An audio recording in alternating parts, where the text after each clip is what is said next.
Salut les hystériques, ça biche ? On est Léa, Diane et Anthea Pétel et on vous a concocté ce podcast car à nos yeux, il y a un problème. Dans l'histoire de l'art, on n'étudie que des œuvres faites par des hommes, et donc dans nos têtes, les artistes ne sont que des hommes. Mais la réalité est tout autre. Les artistes sont aussi des femmes et des personnes de tout le spectre du genre. Donc on a voulu leur donner la parole. Pour nous soutenir et amplifier nos voix, abonne-toi, clique sur la clochette, lâche des étoiles et pose tes meilleurs commentaires sur toutes nos plateformes. On les lira avec grand plaisir. Bonne écoute! Bienvenue dans la deuxième partie de ce podcast. Alors, dans ta première partie, t'en as déjà un petit peu parlé, mais disons qu'on s'est plutôt concentré sur qui tu étais, comment est-ce que tu recevais les différents stimuli de ce monde et que tu transformais tout ça en inspiration, que du coup t'es un véritable couteau suisse. Et du coup, moi, ce qui m'intéresse à savoir dans cette deuxième partie de l'émission, c'est vraiment parler un peu des ficelles de ce métier et comment est-ce qu'on vient être intégré en tant qu'artiste à cette société, en fait. Et qu'est-ce que tu donnes au monde un petit peu avec ton art. Du coup, j'essaye un petit peu de débunker quelques clichés de l'artiste, ou en tout cas du métier d'artiste, et il y a un peu cette phrase qui m'est revenue avec laquelle j'aimerais commencer avec toi, parce qu'elle me fait beaucoup rire, ou du moins elle attise ma curiosité. Et donc, j'aimerais savoir ce que c'est pour toi, la vie d'artiste. Qu'est-ce que la vie d'artiste ? La bohème, n'est-ce pas ? La bohème. J'aimerais que ce soit la bohème. En vrai, j'aime bien l'image de Montmartre, les artistes de rue qui vivent sans le sou, mais même sans le sou, arrivent à être heureux et à vivre d'amour et d'art, et c'est tout. Qu'est-ce que c'est la vie d'artiste ? La vie d'artiste, c'est la vie tournée globalement, disons, autour de nos passions qui sont de créer, je dirais. La vie d'artiste, c'est une vie comme une autre, avec juste des intérêts qui sont pour la majorité tournés autour de l'art, en fait, et c'est surtout une grosse galère financière, mais bon, ça, on n'a pas besoin d'être artiste pour galérer financièrement, je pense. Et puis oui, c'est essayer de faire valoir tes intérêts et ton métier ou tes métiers comme étant des métiers, justement, et pas juste des hobbies. Je pense qu'il y a beaucoup de ça, et après, si on rentre dans des choses plus philosophiques, ça va être, je sais pas, une volonté d'exprimer quelque chose en particulier, d'avoir, comme on en parlait, un point de vue politique qu'on a envie de transmettre à travers l'art, ou alors une philosophie de vie qu'on a envie de transmettre à travers ça. Mais après, ça, c'est plus de l'ordre de l'art en lui-même et de ce qu'on a envie d'en faire. Mais la vie d'artiste en elle-même, c'est juste la vie, quoi. C'est juste la vie. Effectivement, c'est quelque chose qui m'intéresse aussi quand tu parlais de au final, quels sont les messages, parce que donc de ce que je ressens, de ce que tu viens de dire, c'est vraiment comment est-ce qu'on partage des choses et comment on partage des sensibilités. Et en fait, toi, du coup, tous tes outils-là, pour qui tu les utilises ? Pour qui tu partages, en fait ? Pour qui tu fais de ton art ? Ou tes arts, plutôt, vu que toi, t'es très, très couteau suisse. Alors, du coup, oui, en effet, c'est quelque chose que j'avais déjà un petit peu exprimé. L'art, dans un premier temps, je l'ai pas fait pour qui que ce soit, si ce n'est plus par besoin, limite, de faire. Et donc, ça a été peut-être, je pense, la première étape, c'est j'ai envie de faire. Et du coup, je fais. Et finalement, c'est après que vient cette notion de « Ah, mais en fait, les gens autour de moi qui voient mon art ou qui vivent mon art vont être touchés par ce que je fais. » Donc, je pense que dans un premier temps, ça a été de le faire pour moi, pour extérioriser ce besoin que j'avais. Et finalement, plus ça va, plus j'ai envie de donner aux autres. J'ai envie... en fait, je pense que les gens pour lesquels je fais ça, c'est peu importe qui, du moment que ça va te faire du bien. Du moment que ça va te donner matière à réfléchir, du moment que ça va te donner matière à ressentir, du moment que ça t'apporte quelque chose, prends. Juste prends. Ouais. Qui que tu sois, d'où que tu viennes, prends. Juste, voilà. Bah, c'est vrai que c'est hyper intéressant et ça vient justement... ça me fait beaucoup penser en fait au rapport que les gens ont par exemple avec l'espace du musée, qui moi personnellement n'est pas forcément un espace que... Comment dire ? C'est pas que je l'apprécie pas, mais je trouve qu'il y a beaucoup de choses à en dire. Mais en tout cas, où t'as ce truc-là, où il y a beaucoup de gens qui sont en mode « Ah, mais ça, c'est pas beau, ça me plaît pas », ou « Ah, ça m'énerve », et qui disent « Bah voilà, c'est pas de l'art ». Et t'es là, tu dis « Mais en fait, si, c'est venu te créer une émotion, en fait. » Au final, moi, je suis pas responsable en faisant cette pièce de ce que tu vas ressentir, mais forcément que tu vas ressentir quelque chose d'une façon ou d'une autre. Et du coup, je trouve ça intéressant comment tu te places en disant « Mais voilà, moi, c'est... » pour les personnes que ça inspire et en fait d'une certaine façon tu viens lâcher un petit peu une fois que tu l'as sorti de toi, ça t'appartient presque déjà plus. C'est ça. Et comment tu te places du coup par rapport au travail que tu as déjà fait de par ton passé, du coup si ça t'appartient plus, ou par rapport à un tatouage par exemple qui est assez intéressant, c'est quoi ta relation là avec tes œuvres? Eh ben, en réalité, surtout par rapport au tatouage, enfin non, on va commencer par le plus court. Le plus court, ça va être tout ce qui va être de l'ordre du jeu, du chant, de tout ça. Instantanément, une fois que je joue, que je chante, que je danse, ou peu importe ce que je fais de mon corps, sans vilaine pensée, disons que instantanément, dès que c'est extériorisé, ça ne m'appartient plus, ça c'est un fait, c'est une expérience, c'est une performance qui donne lieu à une expérience et le public le reçoit et c'est comme ça, c'est acté pour moi que ça se passe comme ça de toute façon. En ce qui concerne le dessin, le tatouage, l'écriture, tout ça, c'est un peu plus compliqué parce que on se dit ok, mais du coup c'est quelque chose qui reste dans le temps. Par exemple, un tatouage, ça va rester sur la peau de quelqu'un toute sa vie. Du coup, si jamais tu l'exposes sur ton profil Instagram, par exemple, parce que Instagram c'est une galerie, hein, bah du coup ça reste ton œuvre qui est publiée en ton nom. La personne va avoir le souvenir de toi qui lui a fait, etc. Donc, mais en fait, pour ça. J'ai eu une conversation avec une tatoueuse américaine sur Instagram, c'est Goth, G-O-T-H, Cat and Dog.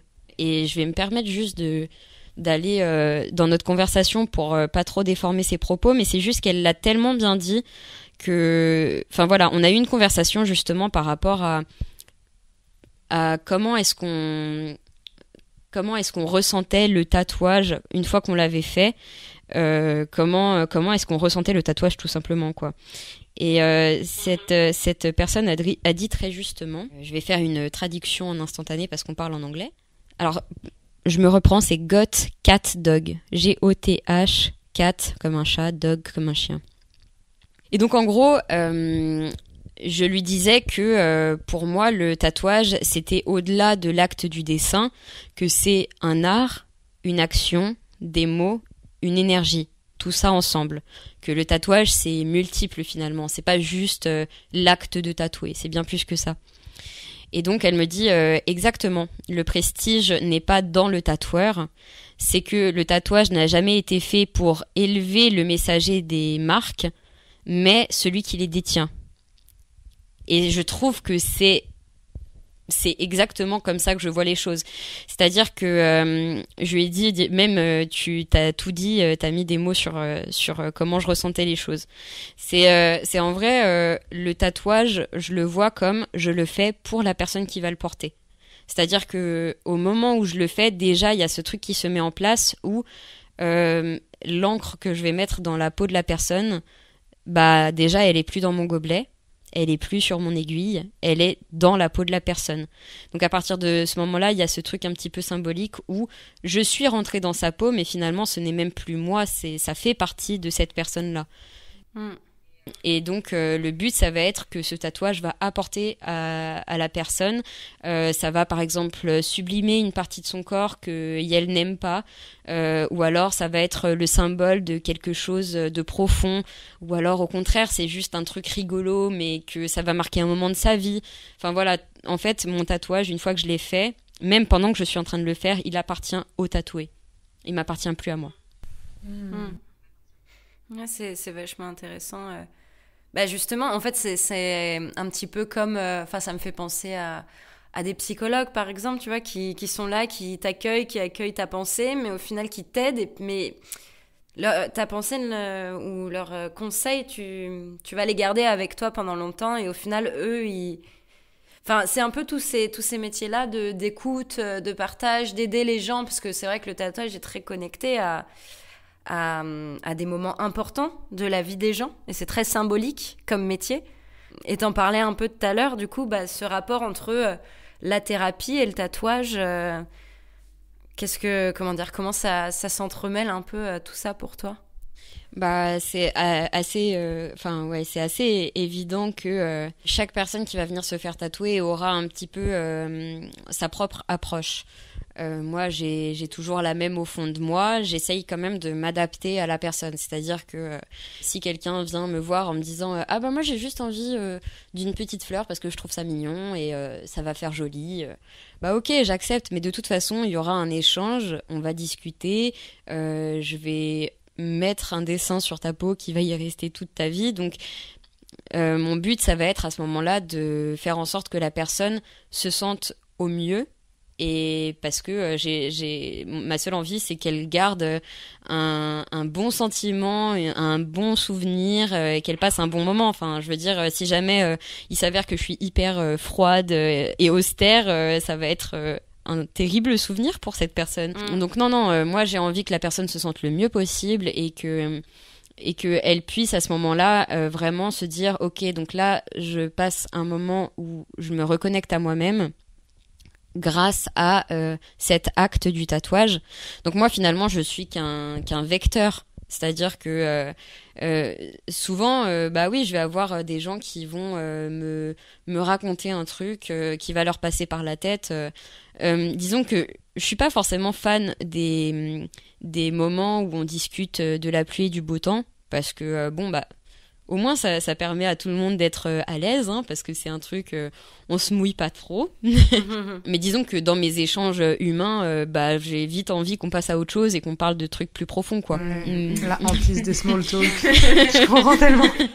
Donc voilà, je suis pas fan, mais disons que, enfin, ce que je veux dire par là, c'est que souvent on va passer par ce genre de discussion avec des gens que je connais peu ou pas, et c'est normal.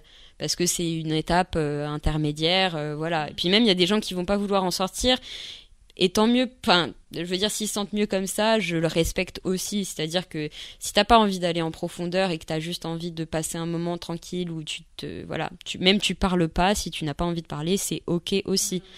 Donc voilà, j'essaye de m'adapter à ça, mais c'est vrai que régulièrement, donc on commence par des petites discussions de ah tu fais quoi dans la vie, voilà, c'est quoi tes projets en ce moment, nanana, puis donc bon, des gens qui me questionnent aussi par rapport à mon métier de tatoueuse, et puis au fur et à mesure on en arrive à des sujets où ah bah ouais, ça c'est une problématique que j'ai en ce moment dans ma vie, voilà, il y a ça, et donc des fois des gens qui me disent putain mais tu sais que ça je te le dis à toi mais j'en parle pas généralement, même à mes amis, même à ma famille, mais là je sais pas, je me sens confortable d'en parler, et moi je suis hyper honorée parce que déjà la personne me fait entièrement confiance, c'est-à-dire que je suis littéralement en train de marquer sa peau à vie, mais en plus de ça elle se sent en confiance de m'exposer quelque chose d'intime. Donc déjà la peau c'est quelque chose d'intime, mais en plus profondément dans sa psychologie, voilà, de parler de ce truc-là, alors que bah on se connaît pas, quoi. Donc ouais, il y a en effet ce rapprochement où en plus d'une thérapie qui va être plus de l'ordre du physique, on va avoir une thérapie, mais enfin j'aime pas utiliser ce mot parce que bah syndrome de l'imposteur, hein, je suis pas thérapeute, ça je ne suis pas thérapeute, j'ai pas fait de formation en tant que thérapeute, je peux pas me dire thérapeute, mais les discussions qu'on va avoir, comment la séance va se dérouler, etc., on peut dire que ça y ressemble. On peut dire que oui, en effet, il va y avoir des sujets qui vont être abordés, des choses comme ça, où clairement, ça ressemble à ça. Et c'est ça aussi qui me plaît. C'est aussi cet aspect-là qui me plaît, de pouvoir permettre à la personne de process des choses et d'en ressortir grandi plus qu'avec un tatouage en plus, avec des autres idées dans la tête et un sentiment de je me sens bien, quoi. Un cocon d'intimité et de juste c'est juste vous et tout. Ouais, je comprends ce côté de vouloir partager. En plus, c'est un truc qui est vraiment significatif du tatoueur, parce que c'est un art que t'es obligé de partager. En fait, à partir du moment où c'est un tatouage, si ça reste... Comment on appelle ça ? Un flash. Mais quand c'est que un dessin qui reste sur papier, c'est pas un stencil ou... Ah, un print, ok. En gros, t'as les prints, comme ce qu'il y a sur mon mur, là. C'est-à-dire que vu qu'en tant que tatoueur, on est dessinateur, on va pouvoir, donner ou vendre des dessins physiques. Sinon, après, t'as ce qu'on appelle le flash. Donc, ça veut dire que tu as dessiné quelque chose qui est destiné à être tatoué. Donc ça, c'est un flash. Et le stencil, en gros, c'est ce que tu vas mettre sur la peau qui va faire le dessin que tu vas tatouer par la suite. Ah, voilà. Oui, c'est l'autocollant, le calque, l'intermédiaire. Ok, donc, mais ça aussi est hyper intéressant d'avoir le vocabulaire de tout ça, d'en apprendre aux gens qui nous écoutent. Et du coup, c'est un côté hyper intéressant t'es obligé de partager ton art à la personne, en fait.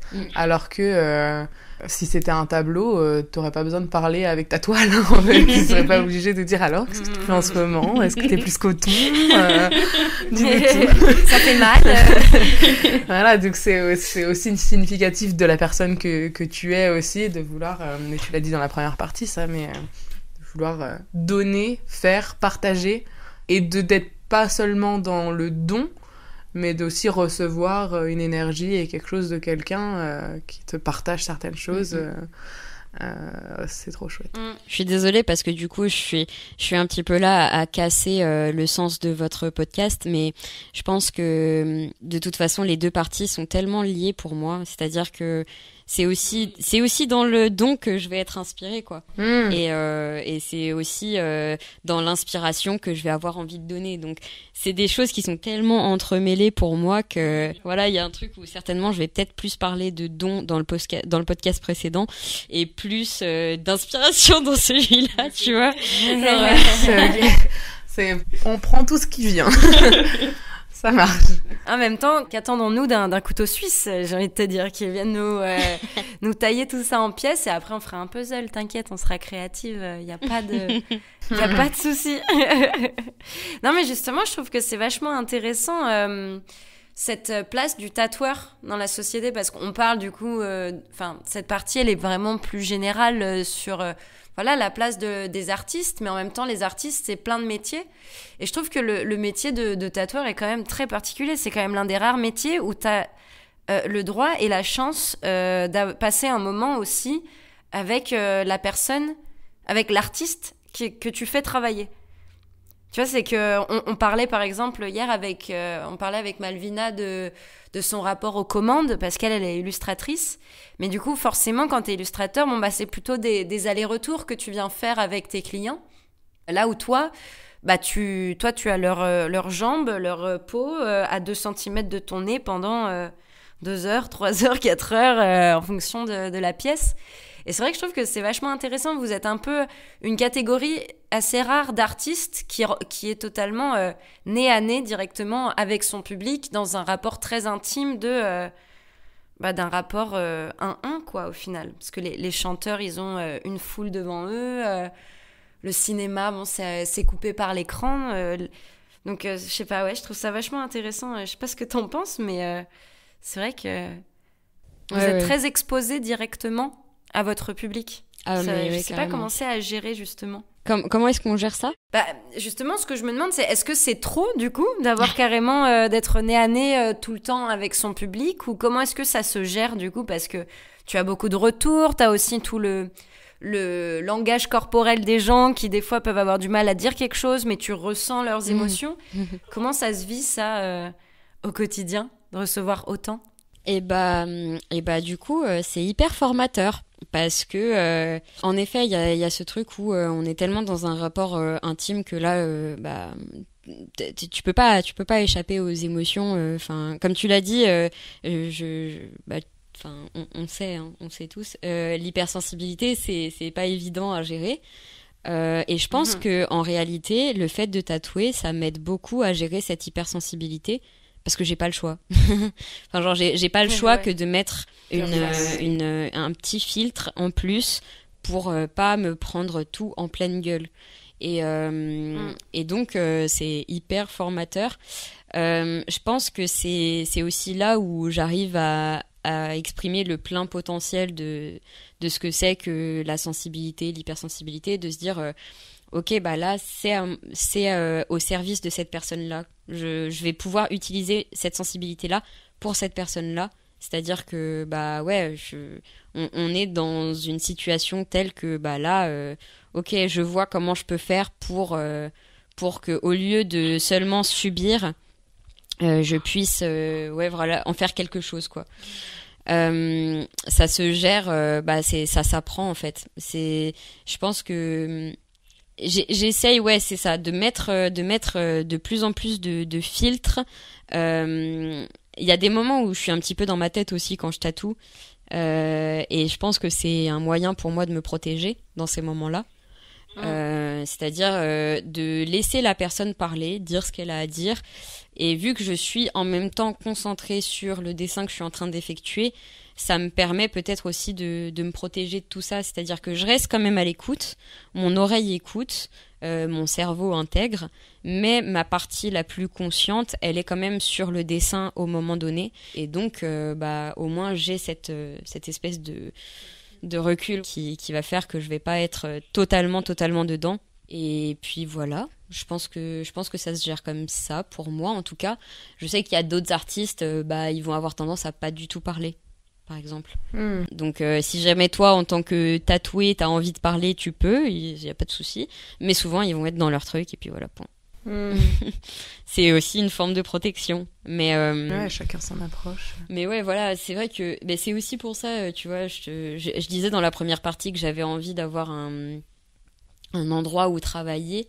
Je pense que le fait d'être dans un lieu qui est dédié à ça, ça peut rajouter aussi au fait de prendre encore plus de recul, c'est-à-dire que je suis pas dans un cocon, dans un nid douillet, donc déjà rien que le fait que je sois dans un lieu de travail m'indique que je suis en train de travailler. Autre chose aussi, c'est que en tant que tatoueur, du coup, on a la peau de la personne sous les yeux, sous les mains, quoi. Des fois, il y a des gens qui me posent la question en me disant, je veux dire, par exemple, si jamais tu tatoues les fesses de quelqu'un, enfin, tu vois, genre, tu vas pas avoir envie de mater ou tu vois des trucs comme ça, genre. Question normale parce que tout le monde se pose la question en mode, attends, tu vas tatouer les seins d'une meuf là? Ah ouais, vraiment? Bah ouais. Et du coup, non. Parce que je veux dire, c'est mon outil de travail. C'est-à-dire que je vais travailler sur sa peau. Donc je suis tellement dans cette idée que je suis en train de travailler que la peau, ça reste de la peau. Donc il n'y a aucune place à la sexualisation ou quoi que ce soit. Je peux me dire qu'un corps est joli et surtout, je l'apprécie d'autant plus parce qu'il y a le tatouage dessus. Mais ça va être comme une toile, justement. Ça va être comme une feuille de papier. Ça va être comme de la terre glaise. Ça va être un outil de travail. Donc, j'apprécie la beauté, mais je pourrais jamais sexualiser la peau de cette personne parce que, non, mais c'est de l'art, quoi, que je suis en train de faire. Donc, c'est pas possible. La connexion ne se fait pas. Ok. Si bien que je pense que j'aurais énormément de mal à avoir un rapport sentimental ou amoureux ou sexuel après avoir rencontré la personne de par le tatouage, parce que il y a comme une sacralisation de cette personne en mode ça fait partie d'une œuvre, quoi, plus globale. Client et intime, je comprends. Je me suis grave éloignée. Non, c'est très bien. Et du coup, ce qui est vachement intéressant, c'est que tu as un rapport très intime avec ton travail, du coup, avec autant toi-même et ce que tu produis et toi-même et les clients notamment que tu as avec le tatouage. Comment dire ? Comment est-ce que tu t'inscris aussi avec le monde un peu plus large, avec la société un peu plus large. Est-ce que tu as une cause sociale qui te tient à cœur et que tu viens aussi utiliser tes arts au service d'une cause? Ou tu es plutôt dans ce rapport très intime et très individuel au monde? Alors, c'est encore une fois une vaste question. J'ai plein de causes qui me tiennent à cœur. Mais je crois que... Enfin, je vais parler de causes politiques et sociales. J'ai énormément de causes politiques et sociales qui me tiennent à cœur. Mais je vais pas utiliser les arts pour les exprimer, pour en parler. Et je pense qu'il y a aussi, il y a aussi un petit peu une espèce de sentiment de je suis pas légitime parce que j'ai pas les arguments qu'il faudrait pour voilà, et je sais pas trop comment l'exprimer à travers mon art. Et puis même, je pense que l'art il me sert à exprimer autre chose. Moi, ce que j'ai envie d'exprimer à travers mon art, comme je l'ai dit tout à l'heure, c'est l'amour, parce que je me suis présentée en tant que personne d'amour. Et je crois que ça, c'est la cause que j'ai envie de défendre. C'est pour ça que... Enfin, en fait, ce que j'ai envie de défendre particulièrement avec la notion d'amour, c'est qu'elle est globale, elle est inconditionnelle, universelle, et qu'elle est motrice. C'est un concept qui est tellement moteur, plus qu'un concept, c'est une émotion, c'est un sentiment, ça touche à tellement de choses que, enfin voilà, je trouve que l'amour, c'est quelque chose qui est énorme. Et j'ai envie de transmettre ça, j'ai envie de partager ça autour de moi, notamment à travers mon art. Et je pense que voilà, ça va être de plusieurs formes d'amour dont je vais parler.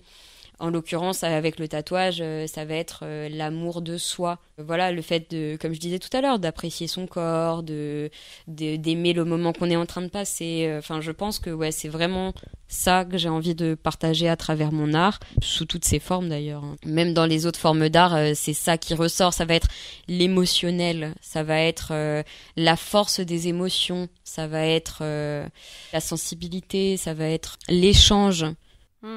Disons que au cours de ma vie, j'ai toujours eu ce truc où j'ai eu besoin de décortiquer ce qui se passait autour de moi. J'ai toujours cette espèce de partie de moi quand je discute avec quelqu'un qui va s'appuyer sur les expressions de la personne, les petits gestes, les petits trucs, essayer de reconnaître ce que la personne traverse, parce que là, elle me dit qu'elle traverse ça, mais je ressens qu'il y a autre chose en plus. Là, moi, il y a des trucs, il y a des petits trucs qui me paraissent pas normaux là. Et du coup, souvent, c'est gênant parce que quand j'ai pas le filtre de me dire garde ce que tu ressens pour toi, enfin, garde ce que tu ressens de la personne pour toi, quand j'ai pas ce filtre-là, si la personne n'est pas super à l'aise, bah, elle va être là en mode ah non, pas du tout, ouais, sauf que je crois pas. Bon, bref, tout ça pour dire que j'ai souvent eu besoin enfin, naturellement, voilà, je fais ça. Et je me posais récemment la question de pourquoi je faisais ça. Alors la réponse, elle est vaste. Hein. La réponse, elle est super vaste et j'ai même pas envie de la donner parce que finalement, c'est une question intéressante. Hein. Y a pas de souci. Mais disons que moi, ce que j'en retire de ce questionnement-là, de pourquoi je fais ça, au final, c'est qu'est-ce que ça amène que je fasse ça. Ça, je trouve que ça a plus de sens. Genre, qu'est-ce que ça va amener dans mes échanges? Qu'est-ce que ça va amener dans ma vie? Et ça va plus être de l'ordre de, bah voilà, l'échange humain, l'amour, juste le fait d'avoir envie de comprendre, c'est suffisant en soi. Parce que c'est nécessaire humainement, en tout cas pour moi, c'est nécessaire humainement de vivre les choses de cette manière-là. Mais après, on a le droit d'y répondre, hein. On a le droit, mais c'est juste que finalement la réponse, elle est même pas suffisante au final, je trouve.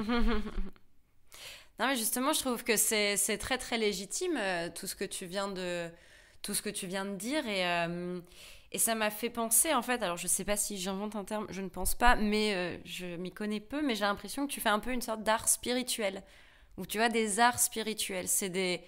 Je verrais ça vraiment, tu vois, dans cette idée-là de...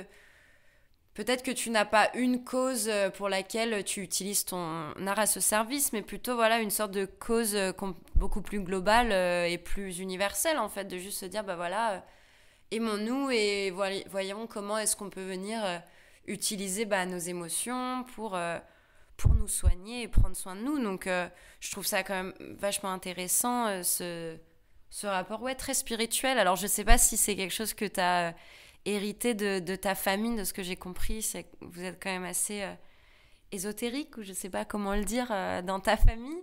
Mais c'est très intéressant, je trouve, comment tu te situes dans ce monde-là. Et encore une fois, qui revient avec cette idée un peu de thérapie, sans dire que tu es thérapeute, mais après, ça existe l'art-thérapie aussi. Donc, voilà, d'avoir ce rapport très... qu'en fait, l'art peut soigner aussi. Je trouve que c'est intéressant. Tu vois, comment est-ce que l'art, le travail des émotions peut nous aider à nous soigner en tant qu'être humain, peut-être pas physiquement, mais c'est une part de... Voilà, spirituellement, peut-être. Ouais, ça ouvre des portes que le réel et le cartésien n'ouvriraient pas forcément. Oui, je suis tout à fait d'accord avec ça. Et oui, en effet, c'est spirituel, ça peut correspondre carrément à ce que j'ai envie de transmettre. D'autant plus que le tatouage, c'est le truc dans lequel je me développe le plus en ce moment. Donc c'est de ça dont je vais parler principalement. Tout en suivant mon intuition, j'en arrive à trouver des tatouages, je fais des flashs, on va dire, qui se rapprochent justement d'une volonté d'aide spirituelle. Par exemple, là récemment, j'ai fait une planche de flash avec des espèces de symboles, et intuitivement, je leur ai donné une action, un truc sur lequel agir. Donc par exemple, je sais pas, l'indépendance, la force féminine, ce genre de choses, ce genre de concepts, et tout ça a été de l'ordre de l'intuition. De vertu, du coup. Voilà, ouais, un petit peu, ouais, voilà, des vertus, des tatouages à vertu. Et à vertu thérapeutique spirituelle, on va dire. Du coup, oui, il y a beaucoup cette notion-là, en effet, de ce que je veux transmettre. Qui plus est, si je sens que la personne que je suis en train de tatouer est réceptive, ça m'arrive d'exercer du magnétisme sur la personne en mode voilà, pour protéger le tatouage, pour apaiser la douleur sur la zone et tout. Voilà, ça m'arrive, mais il faut que je ressente la personne en face réceptive, quoi. Donc en effet, spirituel, ça marche bien. Ça marche bien. Et oui, c'est clairement hérité de la famille. Oui, clairement. Il y a des chances. Parce que la maman de Kiliana, du coup on l'a dit dans le premier épisode, mais la maman de Kiliana est thérapeute, hypnothérapeute, elle travaille avec la lithothérapie, elle travaille avec la PNL, elle travaille avec plein de choses chouettes. Effectivement, quand tu baignes là-dedans, il y a des chances pour que t'aies ces sensibilités-là, ces dons-là, enfin vous les appelez comme vous voulez, mais effectivement c'est hyper intéressant que tu arrives à faire le pendant et que tu arrives à en faire quelque chose. Et je suis hyper chaud, et j'en ai parlé cette nuit à vraiment 2h30 du matin. Je l'ai envoyé, je pense qu'Antea elle a dû se dire mais pourquoi t'envoies des messages à cette heure-ci? Non, t'inquiète, je te comprends. Parce que je me suis dit je lui dis maintenant, c'est maintenant que ça vient, je lui dis maintenant.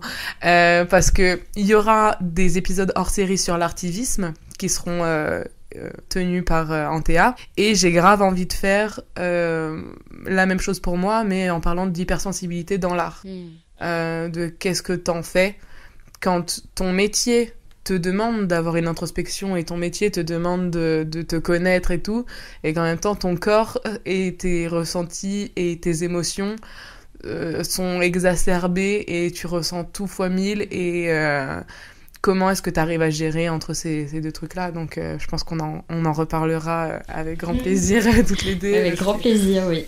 En effet. Parce qu'effectivement, c'est aussi pour ça qu'on s'est rapprochés, parce qu'on était sensibles toutes les deux, et on voyait le monde plus ou moins de la même façon, et les autres ne voyaient pas ce que nous, on ressentait déjà depuis 3 jours. donc, ouais. Je suis chaud. Grave chaud aussi.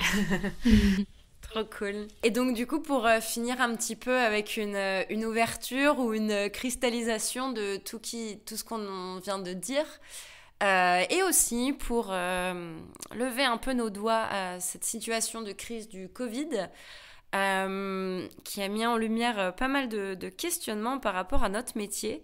Et donc de façon un peu provocatrice, j'ai envie de te demander, ça sert à quoi un artiste? À quoi ça sert? Il y a toujours un moment de « Ah, cette question ».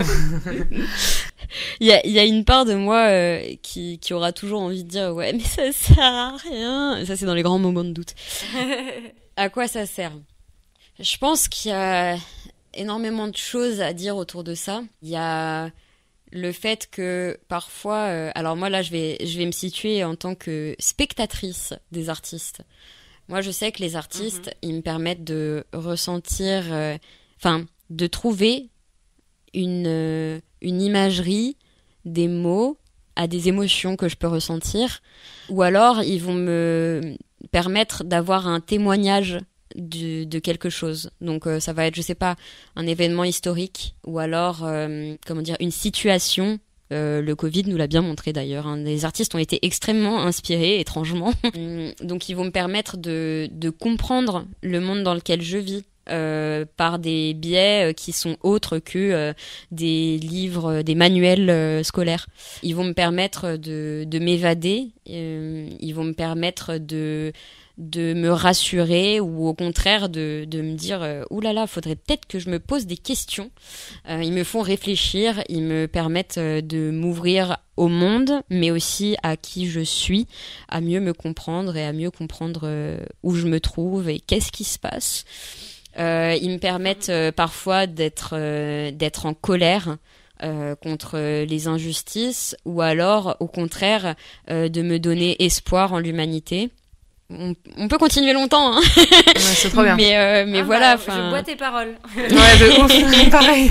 Mais un artiste va me permettre d'être amoureuse, va me permettre de rêver, va me permettre tellement de choses et c'est surtout, je pense que le principal truc, c'est cette espèce de, ce qu'on appelle la catharsis. La catharsis dans laquelle va se trouver l'artiste va me permettre aussi la mienne parfois. C'est-à-dire, putain, je viens de voir un film qui m'a permis de lâcher tout un tas de pulsions que je pouvais avoir dans mon cerveau ou de réflexions que je pouvais avoir dans mon cerveau. À ce moment-là, de voir ce film, waouh, ça m'a permis d'extérioriser tout ça juste par le fait de le voir. Donc en soi, l'artiste, c'est lui qui permet tout ça parce que c'est lui qui est à l'origine de l'œuvre qui va me toucher. Ou alors même d'avoir des conversations avec des artistes. Je sais pas si c'est parce que moi-même je crée, mais ça va tellement m'apporter. C'est-à-dire me faire avancer sur des questionnements que je peux avoir ou alors tout simplement avoir des conversations où je vais me dire putain enfin là je parle avec quelqu'un et je vais avoir une conversation qui putain me donne du grain à moudre, me fait du bien quoi. Vraiment me fait du bien. Alors je sais pas s'il y a besoin d'être un créateur ou pas pour ressentir ça, mais en tout cas je sais que quand je discute avec des artistes, je me sens bien quoi. Ça m'épanouit à fond et parfois ça va aussi me donner des points de vue sur des choses tellement différents de ce que j'aurais pu imaginer ou de me dire ok, toi tu vois les choses comme ça, putain c'est vrai que moi pas du tout quoi.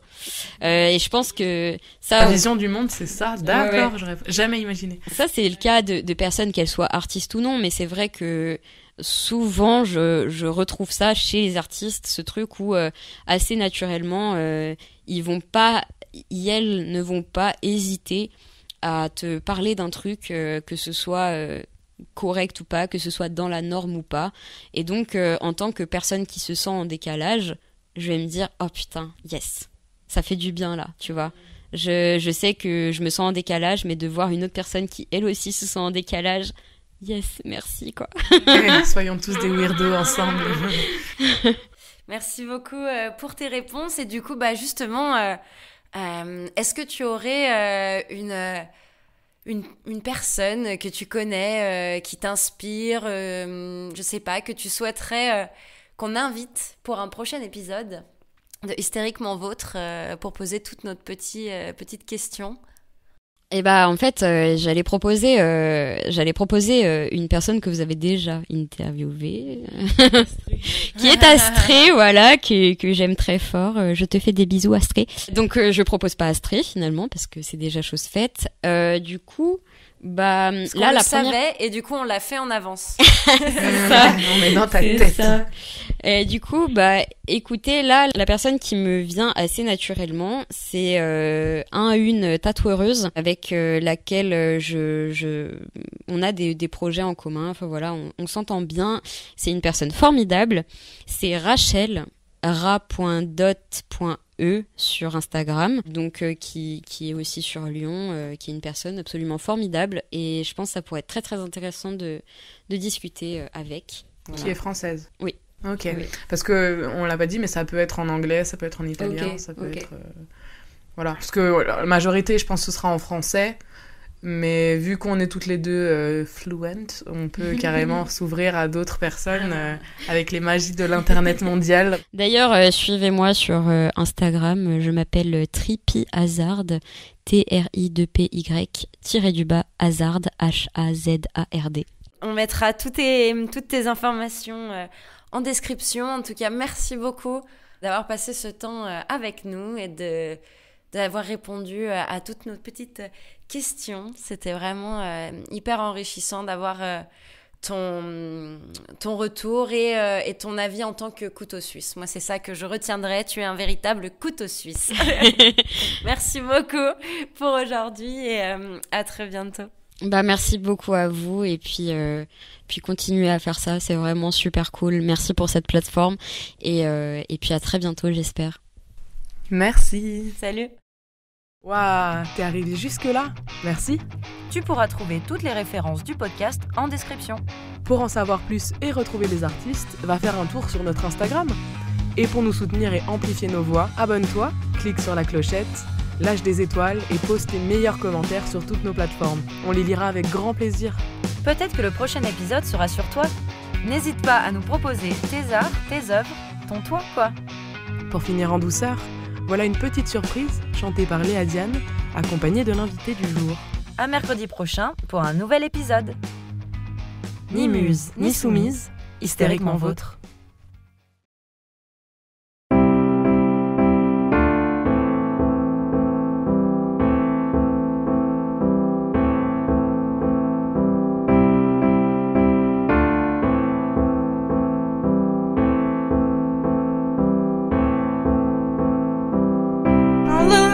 It was a fever,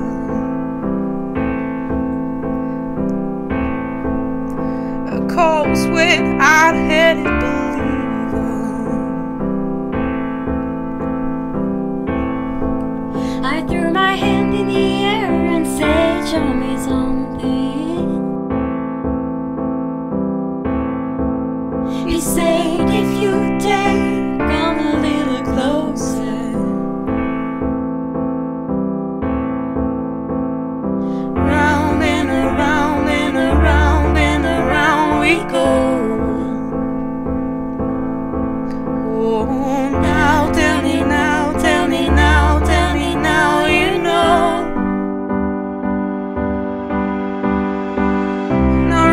Sure how to feel about it. Something in the way you move makes me feel like I can't live without you.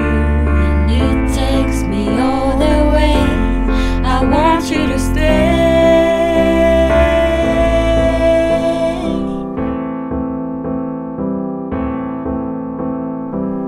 It's not much of a life you're living.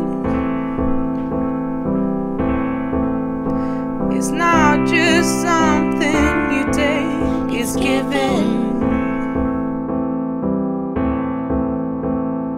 Round and around and around and around we go. Oh, now tell me now, tell me now, tell me now, you know. Not really sure how to feel about it. Something in the way you move makes me feel like I can't live without you.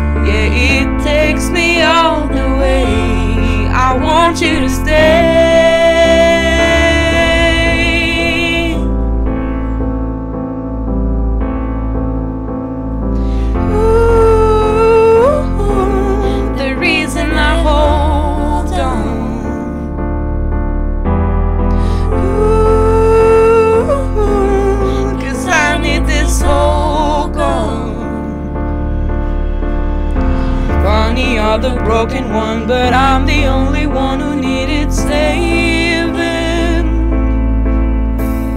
Cause when you never see the light, it's hard to know which one of us is gay. I'm not sure how to feel about it.